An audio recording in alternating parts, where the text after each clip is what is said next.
নিজের শারদ প্রাতে বেজে উঠেছে আলোকমঞ্জিত ধরণীর বহিরাকাশে অন্তরিত মেঘমালা। আমরা এখন কুমারটুলিতে এসে উপস্থিত হয়েছি এবং আমি দেখতে পাচ্ছি যে এখন ঠাকুর বানানোর প্রস্তুতি চলছে এবং ঠিক আমার ডান পাশে আমি দেখতে পাচ্ছি যে কুমারটুলিতে অন্যতম রেডিও সারমোর একটি দোকান।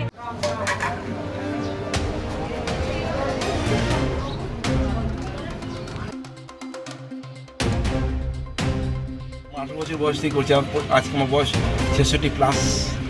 মহলা আমার প্রচুর কাজ দিয়েছে। আমার সেরা মহলা 1981 সালে মহলা, সেরা মহলা 1981 সাল, তখন 23 বছর বয়স।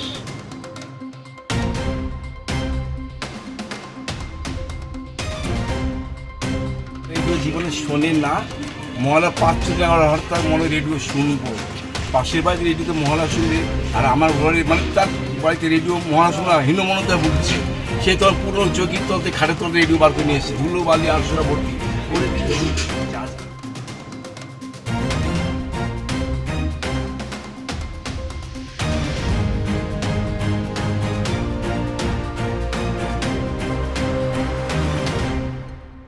অমিত রঞ্জন কর্মকারের এই অ্যান্টিক রেডিও কালেকশনের শপে এলে আপনারা দেখতে পাবেন বহু পুরনো সব রেডিও কালেকশন, যা হয়তো অন্য কোথাও খুঁজলে এখন পাওয়া সম্ভব হবে না। তার এই দোকানের চাক্ষুষ সাক্ষী হতে চাইলে আপনি চলে আসতে পারেন কুমারটুলির বনমালী স্ট্রিটের এই দোকানে।